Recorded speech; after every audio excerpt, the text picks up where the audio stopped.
Hey everybody, it's your friendly neighborhood Jerry Rasco, and I am back with you again today for another amazing Spider-Man art retrospective video. Today we have a special treat. We are going to be stepping away from the regular scheduled episodes that we've been doing with our regular issues. So we've been going issue by issue every week with the Amazing Spider-Man series. And today we're going to step into the annuals. So we are looking at Amazing Spider-Man Annual number 3. So let me explain very quickly what is an annual. So you have your regular issues of your comics that are numbered and come out on a monthly basis. However, based on a number of factors, and I'm going to explain here based on some internet searches to explain why are there comic book annuals. Here we go. So basically, your comics come out monthly on a regular Wednesday. So what happens is every so many months, there is a fifth week or a fifth Wednesday of the month. So this would throw off your publication schedule. What I mean by that is you wouldn't have 12 Wednesdays worth of Spider-Mans in a calendar year. You would actually have 13. And so when that happens, you don't want to have a month with no book on the available on the racks. You want to have your regular comic come out, but it is outside of your normal publication schedule. So what do? So you create a standalone issue that would be what you would call an annual. So once a year, it comes out as a special edition or special issue. Usually they are larger formats. In this case, the one we're going to see is 72 pages. It's a standalone story. It often doesn't tie in directly to the ongoing storyline. It's like I said, standalone. You may have a guest artist or a guest character, usually a guest artist to give your regular artist a little bit of a break. Guest characters to try out new characters that you want to introduce to the universe. So that's one way of doing it. And so there's lots of things that you can do with this annual format in those weeks where the calendar doesn't line up correctly for you to have published a regular issue along with your regular format. So what we have here is Spider-Man Annual number 3. Now, with this one, so if you're familiar with my channel, with this playlist, and with this format, we have been looking at scanned copies of the original comics. However, when Marvel put this together in 2004 and they scanned all the Amazing Spider-Man, they did not include the annuals. Don't know why. They did later CD scanned versions of both the Fantastic Four and the Incredible Hulk, both of which I have, and those did include the annuals. But for some reason, in their first attempt when they did Spider-Man, it did not include the annuals. So I've had to go to Amazon, what used to be Comixology, as a digital format, and get this annual in order to review it with you. So it's a little bit different. I'll get into that as we cut over to the book, but that is what we're going to be looking at today. And so again, a little bit different from the regular series progression, but also still a fun look. So that said, let's head over and take a look at it right now. Okay, so here we have the cover to the Amazing Spider-Man Annual number 3. And as I mentioned, this is a digital version, not the scanned version of the original. So what are some of the differences? One, it has some computer coloring retouches, or it's actually been completely recolored digitally. We've talked about this. If you go back, this happens in Annual 1 and Annual 2. I'm not a fan of this digital recoloring. There's this sort of in-between attempt of trying to stick to the original colors, but at the same time, you see they can't not use some computer gradations or computer shading or highlights, but it doesn't work. So, example in this cover here, this is a great cover, by the way. We'll talk about that, but I just want to address the elephant in the room first, which is the computer coloring, because it affects the entire book. You have like the Hulk here, right? So the Hulk, they've used the original sort of green coloring of the Hulk, which is perfectly fine. And there's a little bit of a darker green shade, and then they try to do a lighter green highlight across the top where the light would be striking. It's very flat. It's not very obvious. But then when you have like the pants, the purple pants are sort of the same color tone that you would see in the original, but there's no shading on the purple. There's no highlight on the purple. So it's this sort of half attempt. If you're going to redo it with computer coloring, then redo it with modern computer coloring. If you're going to go flat colors and try to recreate the original book and what it looked like, then recreate the original book and do it faithfully. Don't try to do this half and half coloring piece, which bothers me greatly. So we'll get that out of the way. I'm not going to talk about it throughout the video because I could spend the whole video just talking about how the computer coloring doesn't do justice to the original art, in my opinion. However, the cover itself here is very good. I really like the large image. You have this sort of circular composition. So composition is the manner in which you put all of the elements of your drawing together to create drama, to create the effect you're looking, to create three-dimensionality, and to move the reader's eye through it. And you do all of those things greatly. We have the Avengers and the Hulk and Spider-Man. So you have a lot of characters together, but the way that they're all pulled together moves your eye in a circle as you see. So if you start kind of anywhere, if you start with, let's say, right here in the center in Spider-Man and the Hulk, Spidey's fists are around, which brings you you can go either direction. You can move this way to the left and see Iron Man, and that pulls you down through this motion to Giant Man, which then pulls you through here to the Hulk, which pulls you through to his arm, which pulls you to Spidey's leg, which leads you to Captain America, which leads you to his pose of Hawkeye, and through. You could do it the other way and go, here's Spidey's other arm, and it comes through to Thor, which leads the cape around to the Wasp, to the fist, to Iron Man, and back through again. So it leads you around the page. Your eye is brought to all the imagery, all the characters, everything you want to see. So that's terrific.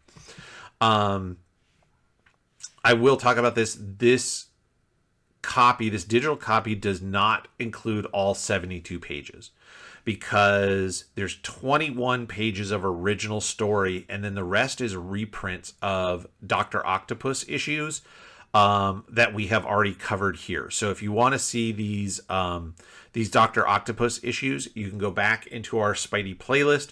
These are some of the earlier Steve Ditko issues, and you can look at my review of those. So we're only going to be looking at the 21 pages of original story here. But again, very nice cover, great figures. This cover, which to me is very clearly a John Romita cover, we'll see some differences when we get on the interior, and we'll be explaining that right now. So when we open up, we have a great splash page on page 1. Oh, the other thing that this PDF copy that this reprint doesn't do is it also doesn't include like the original ads and the original page breaks.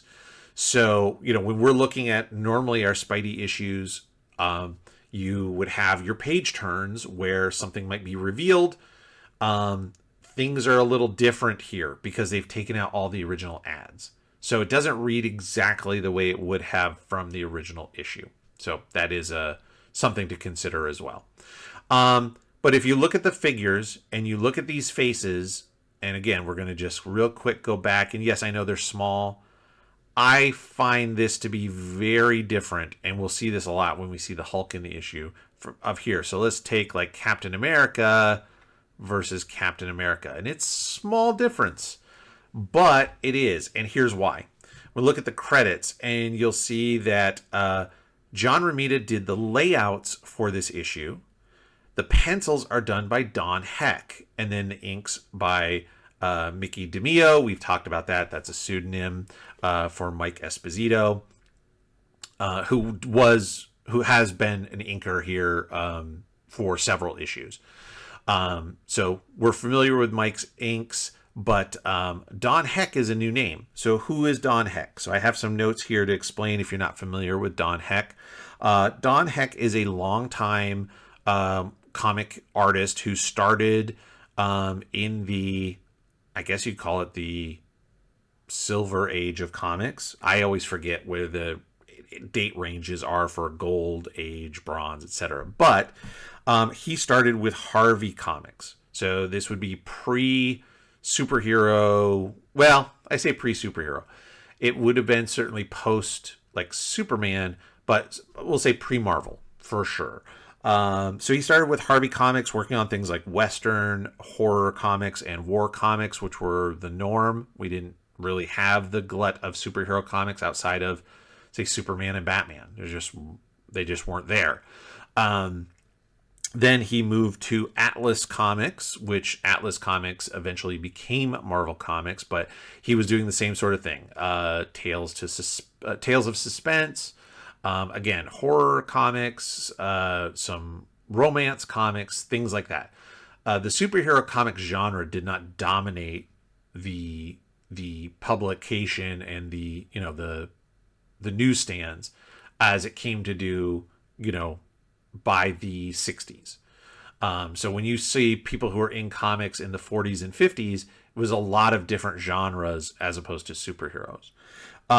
So then after Atlas, he did come on when it did become Marvel Comics. And one of the biggest things that Don Heck did is he worked on Iron Man. So Iron Man, the original design of Iron Man was done by Jack Kirby, but Don Heck was the interior artist. And so he's the one that kind of really perfected a lot of the way we think of Iron Man in terms of how he moved, how the suit worked. And then he also was the one that created the look for Tony Stark and Pepper Potts and all the supporting cast of Iron Man. So he was involved with that. He also created Hawkeye, who we'll see here in this issue as one of the Avengers. He worked on the Avengers. So this is a very natural synergy between, Don Heck, and this is a very Avengers-centric story that features Spider-Man in a way, or vice versa. He worked on the X-Men for some issues. He also, of course, worked on Spider-Man beyond just this annual. There are upcoming issues in our series that we'll see that feature Don Heck. Then he moved on to DC in the 70s. He worked on The Flash. He worked on Detective Comics, which is, of course, Batman's book, and Wonder Woman. And then continued to work in a variety of comics, different things throughout the 70s and 80s, and eventually passed away in the mid-90s. So when we see Don Heck, as far as our series goes and what we do here on my channel, this is an artist we haven't seen before. So we've seen Steve Ditko, we've seen John Romita, and now we're seeing another artist kind of take on their role. But as it mentions here, John Romita did the layouts. So what are layouts? So I'm going to give you a very brief explanation of these terms and breakdown of layout, penciler, and of course we know what an inker is, so I'm not going to get into that too much. But what's the difference between layouts and pencils? So what I'm going to do is we're going to cut away here and show an example of what layouts are. So this is an example of what a comic book layout would look like. And this is done, I believe, by Sal Buscema. And so maybe, it might be John Buscema, but it's one of the Buscemas. Sorry. And this is a layout. So you can see it's very rough. It basically is just giving you the general design of the page and where certain things would fit. So again, when we talk about composition of the page, where are you putting all these elements into? Are you doing a close-up? Are you using a long shot? What angle is the camera? These are things you would work out in layouts with very, very rough drawings. You don't need to do all the rendering. You don't need to necessarily determine where the shadows are and things like that. That comes later. So this is what a layout would be. So this is what John Romita would have done for this issue of Spidey's annual here, is he would have just provided very rough designs for each page to say where things would go. Now I'm going to show you what a finished pencil page looks like. So this is an example of a finished pencil page. I believe this is a Justice League page by Jim Lee. This is obviously a more modern page, but you can see what the finished pencils are. So this is where somebody has come in and drawn everything. All the shadows, all the rendering, all the hatching, all the details, everything is clean. And this would be handed to an inker, and that inker would then be able to go in and embellish this and determine where the line weights would go, what should be solid shadows versus feathered shadows versus rendered hatching, stuff like that. But from here, this is the difference. So when we say somebody pencils something, this is what we mean by penciled. These are finished pencils.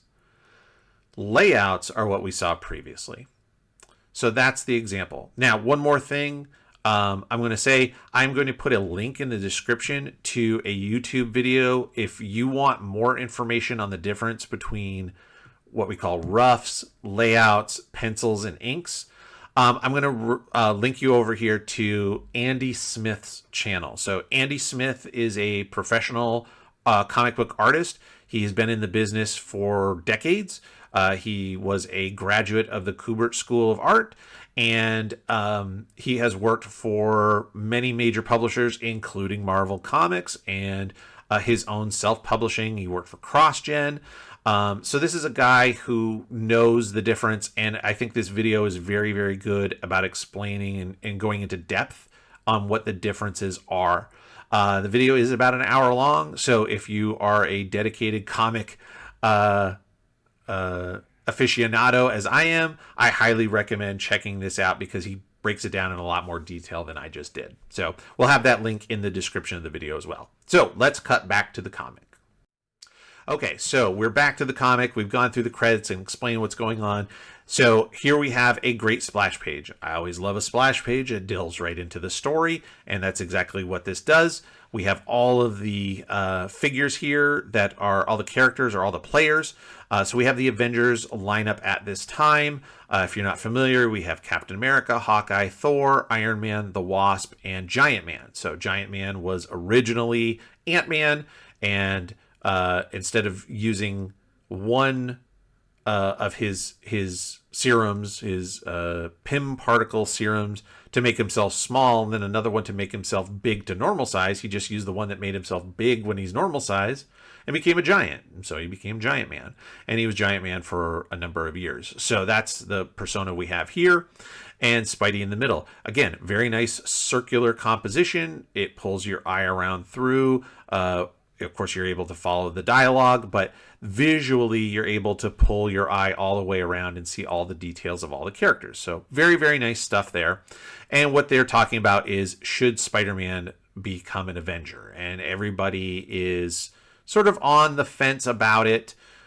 Should he not? And they determine that they should test him and his abilities and see if he would be a fit for the Avengers. So even though Spider-Man has not expressed any interest in becoming one of the Avengers, they have egotistically decided that who wouldn't want to be one of the Avengers. So they go through and they discuss how are they going to do it, and I said, yeah, we should bring him in and test him so that we know a little bit about him. So let's see if we can find him and call him in. And so one of the things that they do, they don't know how to reach Spider-Man, so then they say, well, let's send out a signal to find Daredevil, and then we'll see what Daredevil says, and then we'll try to see if we can find Spider-Man. So again, what we've known and we've talked about with Stan Lee. Stan Lee loves the idea of a connected Marvel universe. In not only do you have these heroes who are all in New York interacting with each other, but also this is a way to promote the other comics. So if I'm a dedicated Spider-Man reader and that's the only comic I buy, maybe I don't know that much about Daredevil. Maybe I don't know that much about the Avengers. And so kind of using something like this, an annual, if I want to buy it as a Spidey reader, and maybe this pulls me into trying out one of these other books. So from a marketing perspective, it's very smart. From a story perspective, sometimes it's a little heavy-handed, but it is what it is. So Daredevil vouches for Spidey. This is a great Daredevil image as he's kind of leaping through the city, using the cables and things to swing around in his own way. It's different from Spidey. And I've talked about this recently as we've transitioned to John Romita as the regular Spider-Man artist. He did work on Daredevil a little bit right before coming over to Spider-Man. And the two figures are very different. Daredevil is definitely thicker. His powers don't make him agile the way Spider-Man's do. His powers all have to do with his senses. So he doesn't have physically, any superpowers. So he moves like a human being. Spider-Man moves in a different way. And what we see here is John is, at least in the layouts, is starting to get that. And so this is a really nice superhero pose, a great leaping pose, and different than I think what we'd see Spidey doing. Still, I mentioned this in the last video that I did. I think John still loves these, what I call anchor pages or anchor panels, excuse me. He loves to have a page either end or begin, or we'll see sometimes both, with this large horizontal panel at the bottom or start horizontal panel at the top. And this is a very nice one here as the Avengers are around the table still talking. When you have a talking heads panel, which so much of this book we start with is talking heads. All this stuff here is talking heads. This is talking heads. How do you make it interesting? Well, one of the ways you do it is by varying up your panels, varying up your camera angles, things of that nature. So he's done a great job here in doing that, in moving things around, so that it isn't boring. It's just two people or a group of people just talking. So the anchor panel here with the Avengers around a table seems very natural, and I really do enjoy it. Great panel here. Again, this is slightly larger, but again, the same idea, a big sort of half splash of Thor, because Thor is a bigger than life character. Thor is a god, and so really deserves a very dramatic moment of him swinging or flying through the city with his hammer, looking for Spider-Man in a very dramatic way. So I really enjoy that. Hawkeye and Iron Man also doing the same thing. And again, great changes of your camera. One from sort of slightly, straight on to Thor in a way. We're slightly looking down in the city, from down below looking up at this sky cycle, which is more of a man on the street kind of view, or person on the street view. And Hawkeye is that guy, right? Thor is a god. It's much more dramatic. Hawkeye is a regular person. So we have a more pedestrian view of Hawkeye. I think that makes sense. And then Iron Man looking down, great down shot as he's flying through. So terrific stuff there. I do really like that page. I think that's really great. And then actually, I really enjoy this. Another of these, what I call anchor panel, even though it's on the top, we have another one here on the bottom. I like this view as well. You could, another way to do this, which would have been really neat, but you wouldn't have been able to necessarily pull it off horizontally. So then it changes the whole composition. And this is where a good storyteller, works all this out in those layouts that we talked about. So you work all your planning on your page out in the layout, because it's very easy to just scrap it or erase it or whatever. My thought was, Giant Man is very tall. Initially, if I had to show a crowd of people around Giant Man as he's walking through, I might do it vertically. So I might have slightly below the shoulders of the people in the city, and they're looking up. So I see their heads, and then above them is Giant Man up above. That's one way to do it. But again, it changes the whole page. So now I have to do a large vertical panel, and then this stuff with Spidey is going on the right side, and then the panel at the bottom. So doing this horizontally this way does work as well. It gives us more of a panoramic to show the crowd and how a big giant man walking through the city of New York would attract a crowd. It's very cool. This Spidey pose sticking to the wall is very nice. I always like the way when he's depicted using more just the fingertips and the toes to kind of stick, that he doesn't need. It's not like his whole hand is a suction cup. So I really like that. I think that's great. Very nice physicality to Spidey. Unfortunately, this swinging pose does not land.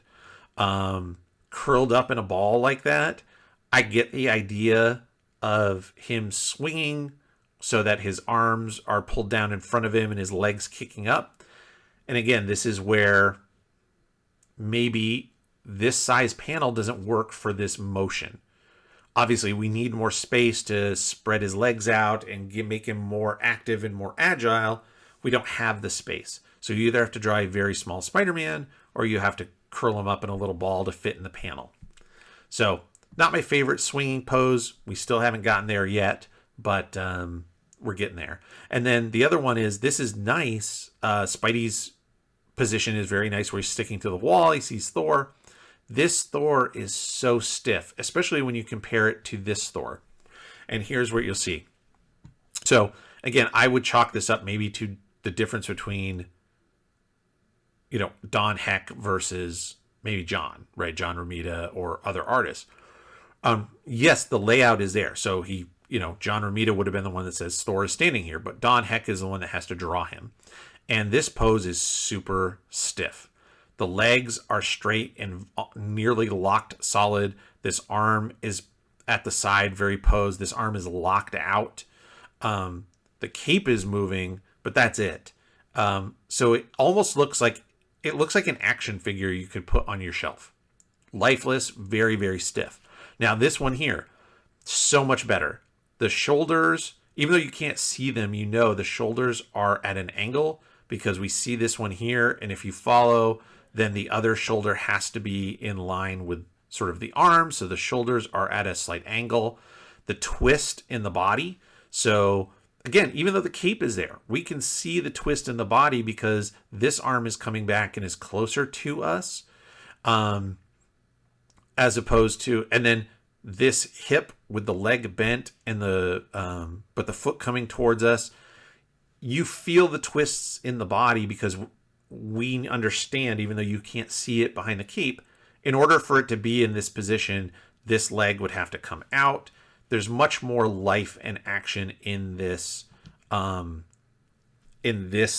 pose than this pose, even though they're just supposed to be moments apart. However, I do want to point out a small piece of continuity. Here, he has his hammer in his right hand.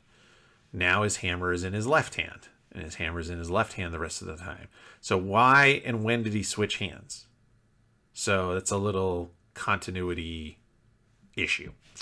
So yeah, great close-up of Spidey. And I will point this out with the close-up of Spidey that one of the things that we're seeing here, let me see, can I zoom? Yes. Oops, I don't want to switch pages. I just wanted to zoom in a little bit. Oh, there we go. We see what I call the John Romita Spider-Man pattern. So again, if we compare it to something like Steve Ditko, there were more of these radiating lines of the webbing on Spider-Man and more circles, more pattern. John has specifically simplified it with 2 coming down from the center, 2 from the corner of the eyes, and sort of 3 up on the forehead. And then you kind of fill in a couple more around the sides as you can see them. And then only 1, 2 rings from the nose down, and 1, 2, typically 3. And then depending on the angle of the head, you keep going around. So it could be as many as 3 or 4. But again, over here on this side, you see 1, 2, 3, 1, 2. the same radiating lines of the web. This is very normal. And again, this is what I call the John Romita web pattern. So this has been kind of solidified. It's good in that you can now take an artist like Don Heck, who maybe hasn't drawn Spidey at this point, and you can be very consistent with this complex character or costume design because you've made it a repeatable, consistent pattern. So that makes it very easy. Let's see. Oops. How do I? There we go. And now we're back. Awesome. So Thor is telling him, "Hey, we want you to be an Avenger, and we want you got to." And Spidey's like, "I don't know. Let me think about it." And Thor's like, "Well, you better let us know in 24 hours if you want to be an Avenger." This is a great Spidey pose here. Twisted, ready to jump off the wall. I really like that a lot. That's a great image. And again, one of these great anchor panels at the top of a page. The only thing I don't like for me, and this is just, everybody's different. Every storyteller has a different sort of rhythm or flow to it. So for me, what I like to do is I would like to see all of the Thor and Spider-Man stuff together. And when I want to switch the scene, so obviously we're in the middle of the city. Now we're over here where Peter's come home and he's talking to Aunt May. I would like to see that separated better, whether that's on a separate page, a page turn, something like that. I find this transition from point A to point B visually to be a little difficult sometimes, or a little, not confusing. I mean, the dialogue is all there, it's fine, but it's not as smooth a transition as I would like. So that's just me, and how I like to plan my comics. But again, every storyteller has a different sort of methodology. So Peter goes home. He needs to pick up some medicine for Aunt May, which of course everything is weighing on him. Should he be an Avenger? Would that be harder for him to hide his secret identity? What if something happened to him? Because the Avengers deal with much more serious threats. Is how much more time would it take away from school, and his social life is starting to finally come together, and so he has a lot of doubts, but finally decides, I guess, you know what, the old great power comes great responsibility, and there's no bigger responsibility, I guess, than being the Avengers and helping save the world. So he goes, sure, I'll do that. So we have a little coloring error here. The bottom of the arm of Spidey should be blue. And again, when you're doing something, when you're computer coloring the whole thing, you'd think you wouldn't miss that, but okay. And we have a great splash page here. Something we don't see a ton of in the middle of a book. So it's nice that we have the real estate to be able to do that. Maybe with, when you have a book with 72 pages, you're able to kind of do that a little more. So that's cool. Great, depictions of all the characters. These obviously are terrifically designed characters, classics, some of the best costumes, in Marvel history, and looks terrific. So very, very nice. Now, story-wise, what happens here is there's a lot of misunderstandings. Spidey is depicted for some reason as incredibly hot-headed. Which I don't know why. He's always been sort of jokey and lighthearted and stuff like that. But all of a sudden he's like, wait, you don't think I'm good enough? You want to test me? I'll fight you guys. I'll fight everybody. And you're like, it just seems very out of character. Now, it's still written by Stan, so I don't know why. He tries to chalk it up about his worry about Aunt May, but that gets blown off very quickly. I mean, I guess the only other thing you could say is it's a whole bunch of alphas and everybody's trying to,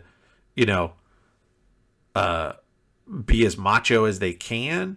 But that's not Spider-Man. Spider-Man's not a macho character in that way.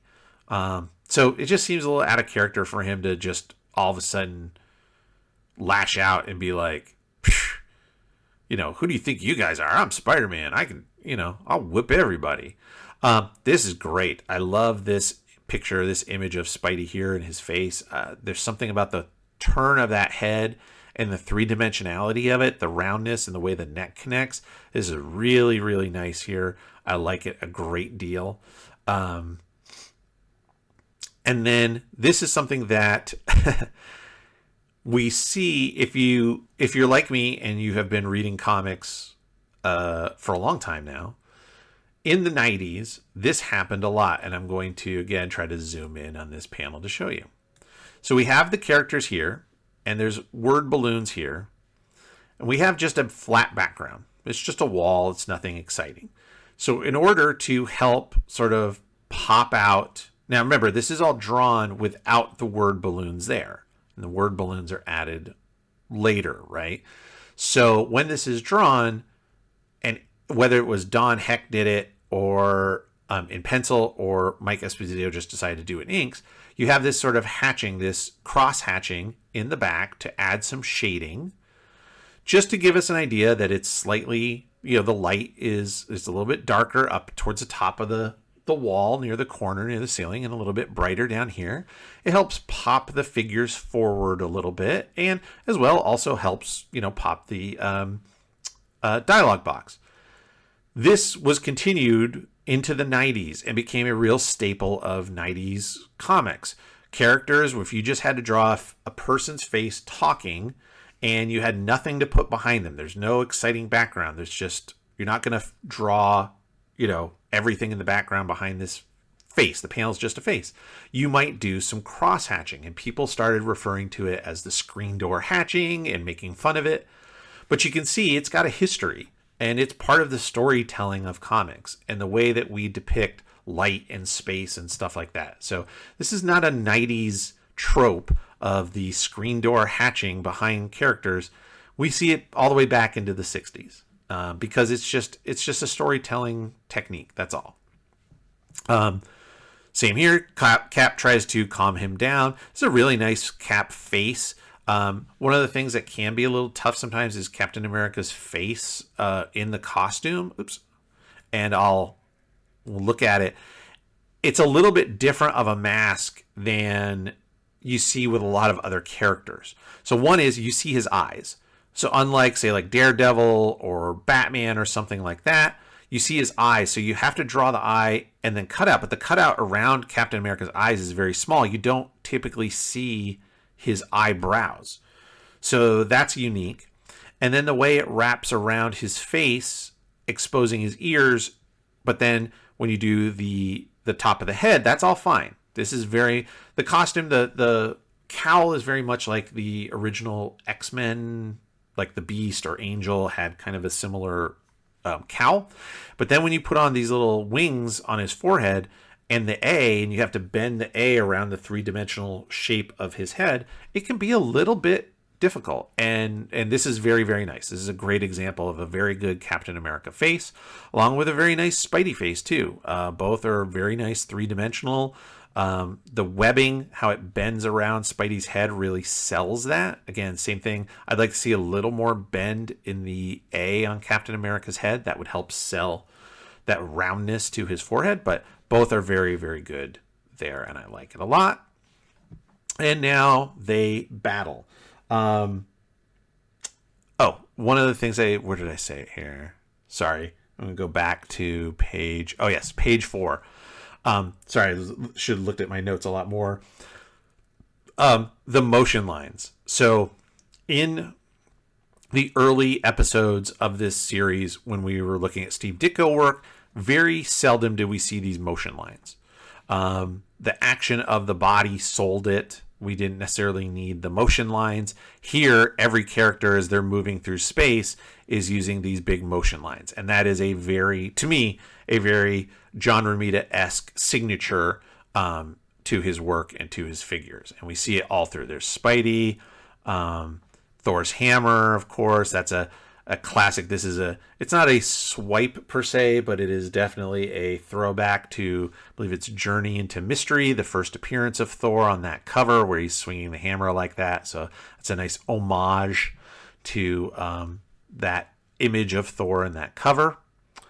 And then as we're starting to get, so again, Hawkeye is known as a hot-headed character, so Hawkeye getting upset about Spidey's attitude, I understand. But then it leads to fisticuffs, and everybody gets involved. So what I said was, this is a good fight scene on both pages. I like the way Spidey handles himself. Now, I'm assuming, of course, the Avengers don't want to hurt him, so they're not, going all out. But one of the things I didn't care for is this panel here where it cuts to silhouette. And I don't understand why. It doesn't read for me with any real reason. Nobody cut the lights. There's no super bright light behind them where, they're obscuring the light source, so they're in shadow and the light is highlighting them. Honestly, it feels like maybe it was just, I need to do something different to break up this page of these figures just, grabbing and fighting and punching and swinging at each other. So there's a lot of chaotic action and I need to break it up somehow. Or, you know what? It's a lot. I can get this panel done in 10 minutes if I don't have to draw all the details of the costume and I can just black it out. I mean, to me, it really seems, because there's no storytelling reason for it. So to me, it either feels lazy or a miss. So either way, I'm not a big fan of this silhouette here. This is great. The giant man swatting him aside is very, very nice. Spidey coming right back at him. This flip of Captain America who's grabbed him from behind, very good. Again, just one, it's fun. This is some fun superheroes fighting, moving, twisting in a fairly contained space, duking it out. But it's nice to see Spidey also showing, like, these people are underestimating him. Spidey is not to be, he's a pretty significant superhero. So that's pretty cool. Let's see here. I put here anchor panels again. Nice use of them. It makes a lot of sense. The action has stopped. Everybody's whoa, enough. Thor steps in. Okay, we're good. And so now we're going to have this page, and it's going to this panel, and it slows everything down. So the inking job here, though, is crazy. So let's, so what we've seen so far is very traditional, feathery kind of inking. The Iron Man is a little more in this line where the shadows are really, really heavy. And I think the reason is they're trying to really emphasize the shininess of Iron Man and trying to do it with these really, really heavy shadows.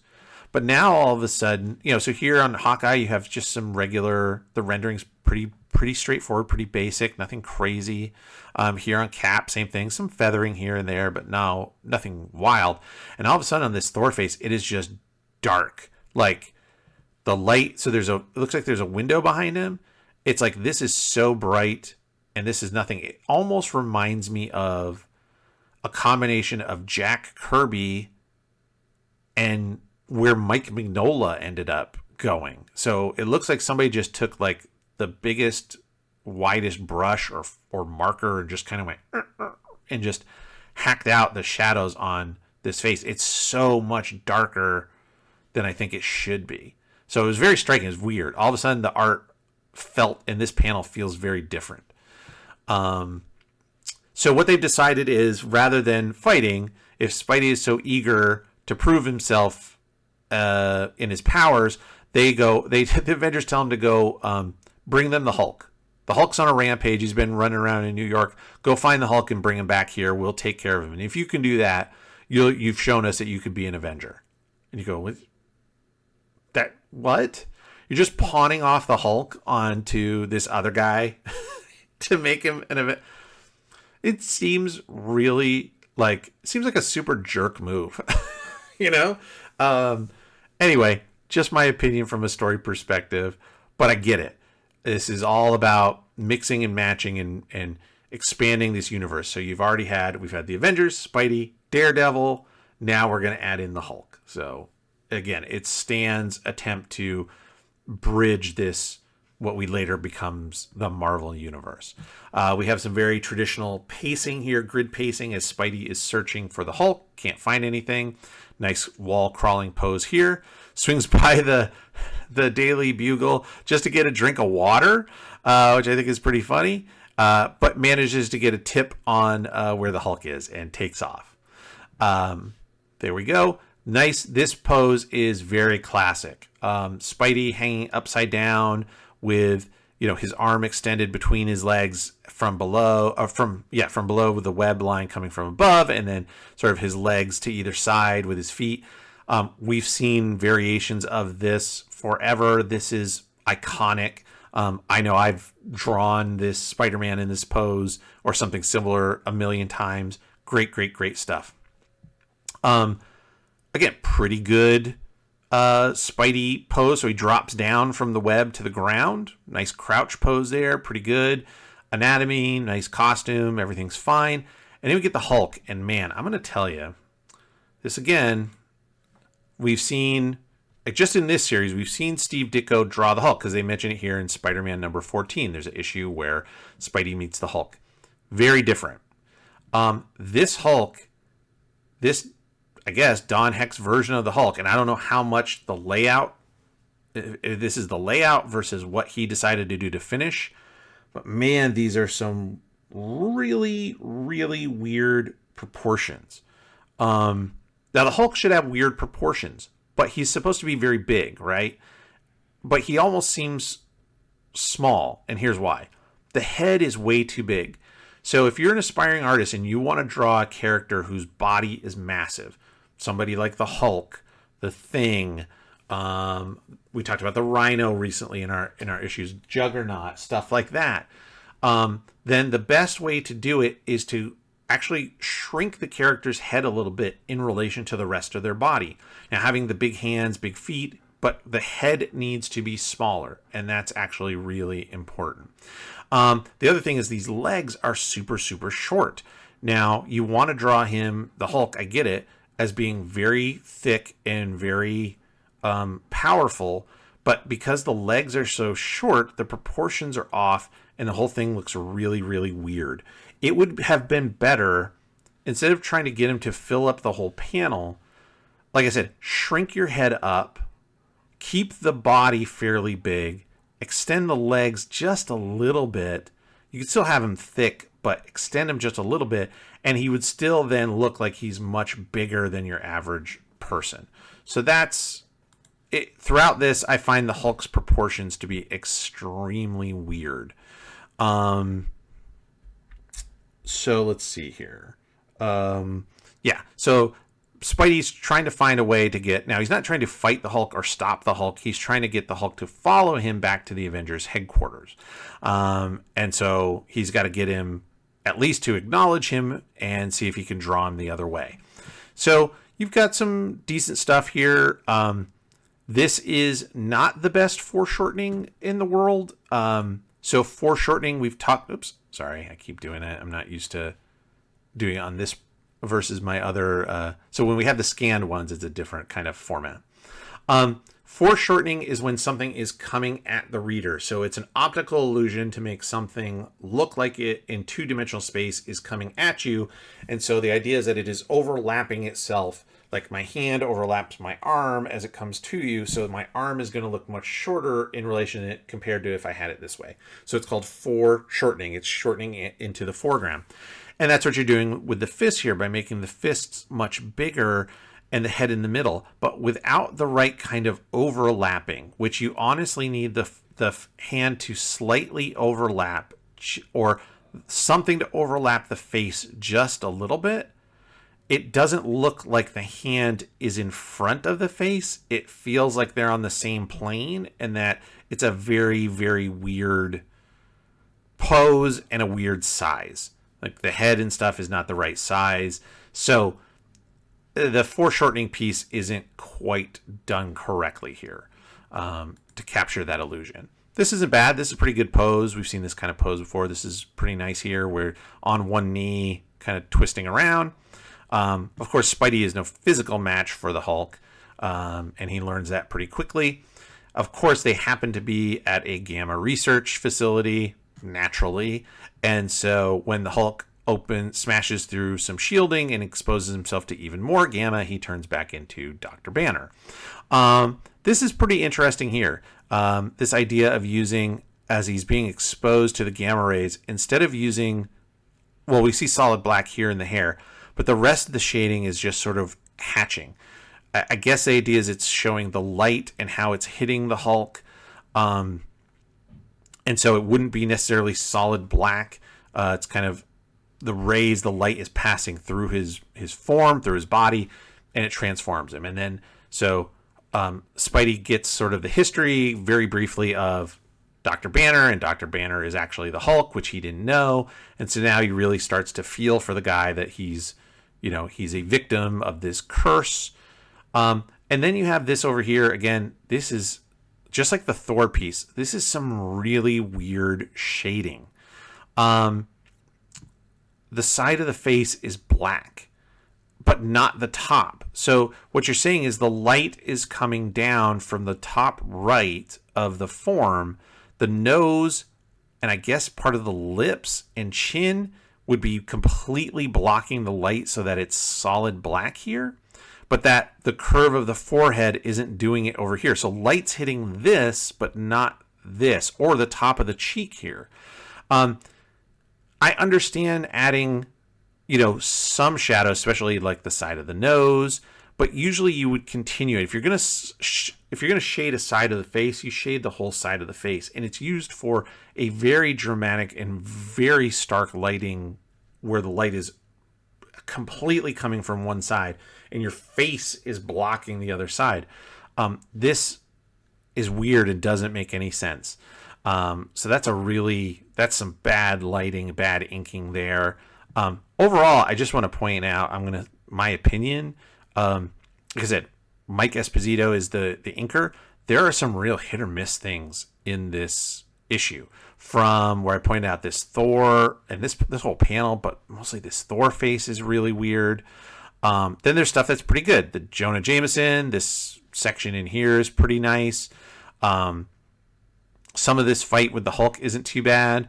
And then all of a sudden you get into here and the inking, it seems very rushed.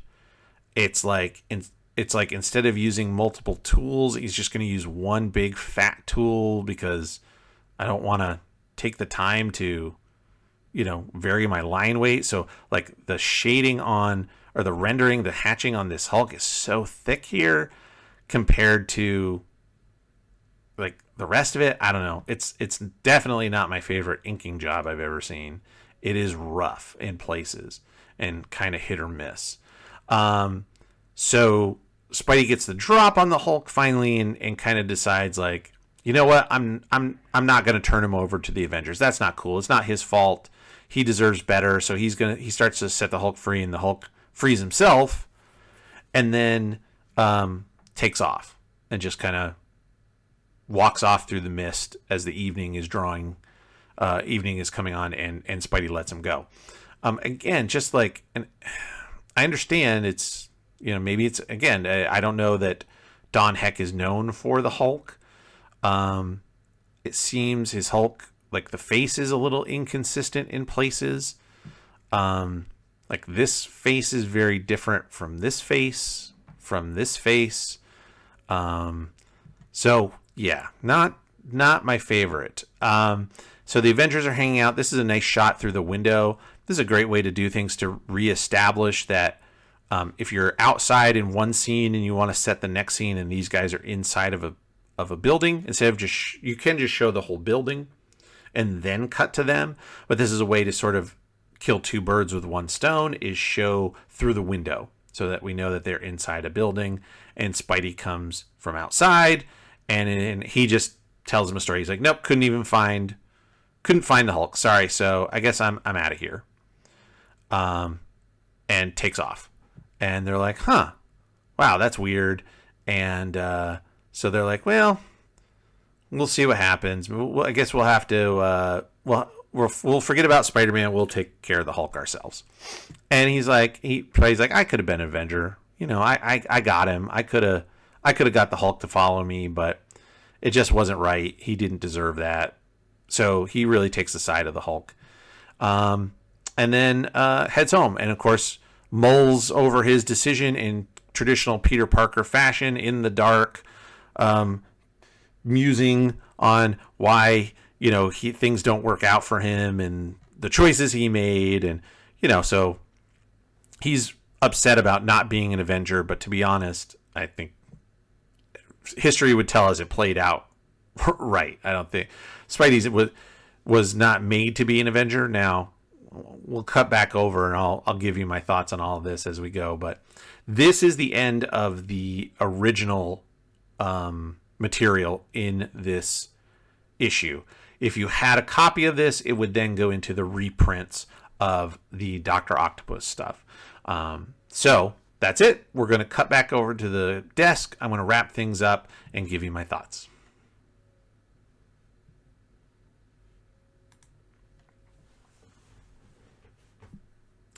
So that was a look at the Amazing Spider-Man Annual number 3. Very interesting, again, from a historic standpoint. We, as together, we got to see a new artist take on Spider-Man who we hadn't seen before. The notable Don Heck, who did have a really, really good run, with Iron Man, characters like Hawkeye, the Avengers, Wonder Man. So very, very accomplished artist. We've seen Spidey interact with more of the Marvel Universe, which was kind of interesting and fun. And just a quick little palate cleanser, if you will, from the regular series, where we've been dealing with a lot of storylines and a lot of plot points that we're chasing through. So very interesting to see where we go with the regular series after this. Now, I do want to say, as I mentioned at the end of looking at the comic, that I thought Spidey, it made sense and history played out right, and that Spidey should not have been an Avenger, which obviously he's not at the end of this issue. And some of you are going, wait, but Spidey is an Avenger. And you're right. So throughout times during the 90s into the 2000s at times, Spidey has been a member of the Avengers. He was an Avenger in the Marvel Cinematic Universe with Tony Stark. I don't particularly care for Spider-Man as a member of the Avengers. It's not that he couldn't do it. Spider-Man's power set, for the most part, I think is very underestimated.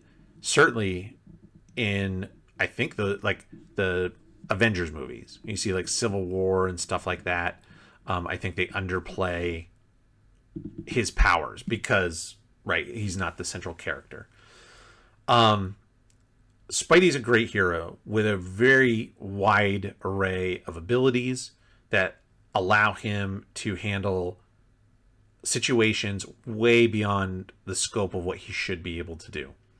We see Spidey take on, throughout the history of the character, we see Spidey take on characters way above his fighting weight. I mean, again, the Hulk, the Juggernaut, the Rhino.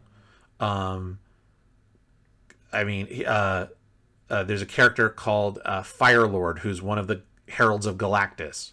Spidey fights him and wins. Spoilers, right? Years later. We're a long way from there. But the idea is that his story, though, is more personal. The Avengers, when they're fighting, at least in the comics, we're going to stick with the comics. When the Avengers are fighting the Kree or the Skrull or trying to stop the Celestials from destroying the world, or Doctor Doom or the Mandarin or whatever global threat it is, they're not dealing with their personal issues. That's what happens in their solo books. So Captain America in the Avengers isn't dealing with how he's a man lost in time and how does he do this stuff. He's saving the world.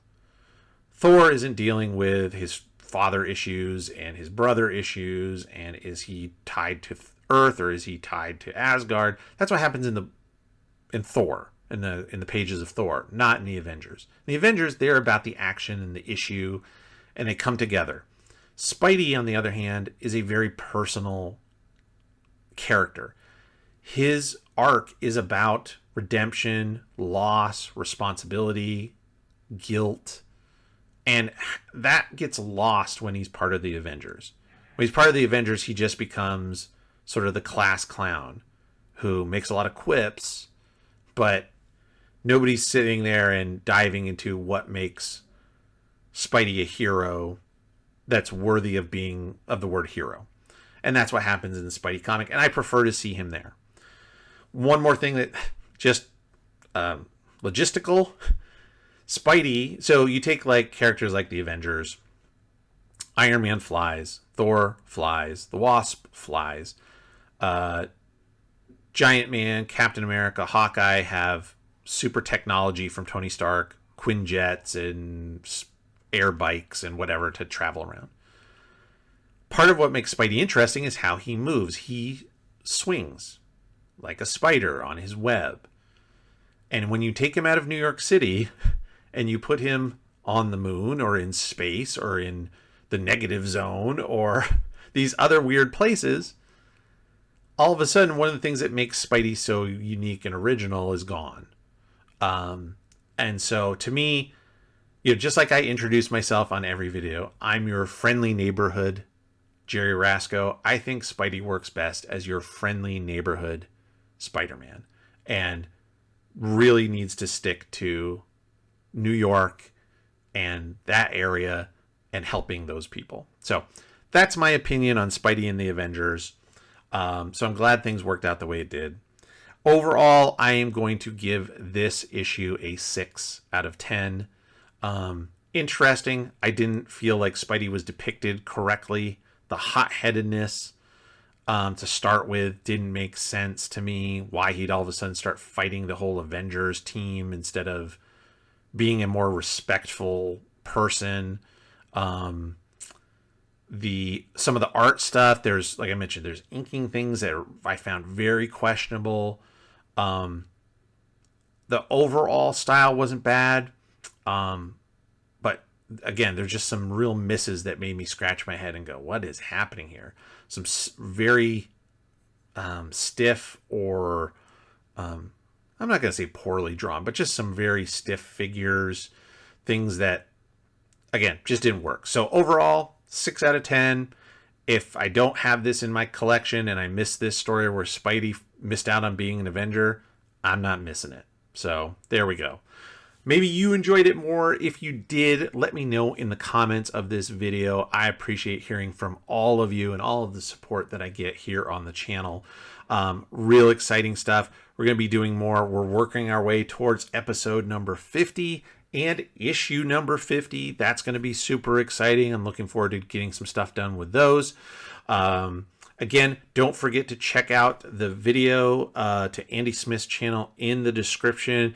If you're an artist or an aspiring artist and you want more explanation on the difference between layouts, pencils, roughs, pencils, and inks, he has a great video. Check that out. I know it'll really help you out. So thank you all so much, and I will see you next week for another issue of Amazing Spider-Man. Thanks.